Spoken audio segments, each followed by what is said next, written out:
Video में हम लोग सीखने वाले हैं एसिड बेस और साल्ट क्या होता है। चलिए देखते हैं पहले एसिड क्या होता है।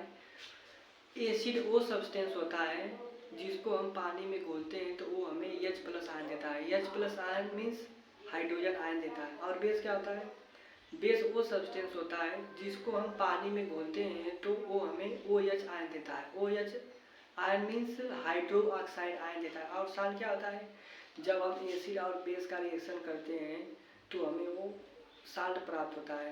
यदि हम एसिड और बेस का रिएक्शन करें, हमें साल्ट और वाटर मिले तो वो हमारा न्यूट्रलाइजेशन रिएक्शन होता है। चलिए देखते हैं कुछ पॉइंट हैं एसिड बेस और साल्ट के बारे में। देखेंगे जो एसिड होता है वो H प्लस डोनेट करता है, मतलब H प्लस मतलब हाइड्रोजन आयन को क्या करता है? डोनेट करता है, मतलब देता है। और जो एसिड का pH मान होता है, मतलब 7 से क्या होता है?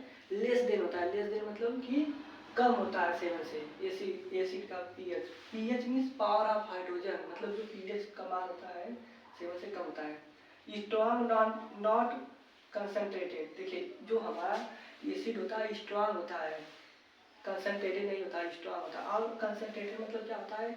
जिसमें पानी की मात्रा बहुत कम होती है उसे कंसनट्रेटेड कहा जाता है। डाइल्यूट मतलब जिसमें पानी की मात्रा ज़्यादा होती है उसे डाइल्यूट। देखिए हमारा स्ट्रॉन्ग होता है कौन? एसिड। और इसका टेस्ट कैसा आता है? खट्टा टेस्ट होता है। श्योर मतलब खट्टा। इसका टेस्ट कैसा होता है? खट्टा होता है। ये हमारे स्ट्रॉन्ग एसिड है, जैसे हाइड्रोक्लोरिक एसिड, नाइट्रिक एसिड और सल्फ्यूरिक एसिड। ये सब हमारे क्या है? स्ट्रॉन्ग एसिड है। ब्लू लिटमस टू रेड, मतलब जब हम एसिड में ब्लू लिटमस को डालेंगे तो वो हमें किस में बदल देगा? रेड लिटमस में बदल देगा, मतलब उसका कलर कैसा आ जाएगा? रेड हो जाएगा। और कंडक्ट इलेक्ट्रिसिटी, जब हम एसिड को सॉल्यूशन में डालेंगे तो हमारा ये हमको क्या देगा? इलेक्ट्रिसिटी जनरेट करेगा। यदि हम एसिड और मेटल का रिएक्शन करते हैं तो हमें साल्ट मिलता है और क्या मिलता है? हाइड्रोजन गैस मिलता है। और बेस क्या होता है?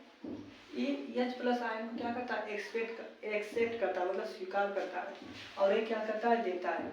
और ये क्या है? अपने OH आयन को डोनेट करता है, मतलब अपने हाइड्रो ऑक्साइड आयन को क्या करता है? देता है। और किसको लेता है? H प्लस एक्सेप्ट करता है।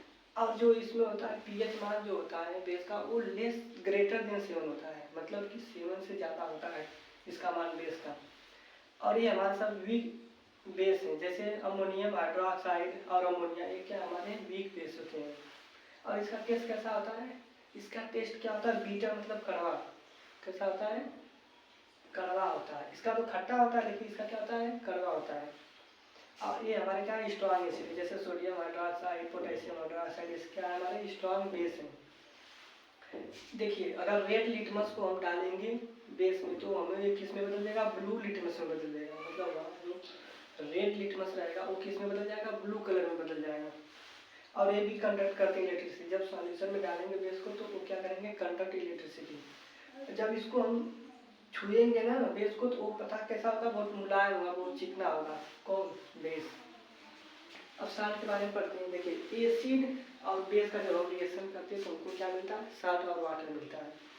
साल्ट सॉल्यूशन एसिडिक, बेसिक और न्यूट्रल। जो हमारा साल्ट का सॉल्यूशन होता है वो एसिडिक भी हो सकता है, वो बेसिक भी होता है और न्यूट्रल भी हो सकता है, तीनों हो सकता है। नीचे कंडीशन है कि कब न्यूट्रल होगा, कब एसिडिक होगा, कब बेसिक होगा। Nature depend on Ka and Kb। Ka क्या है?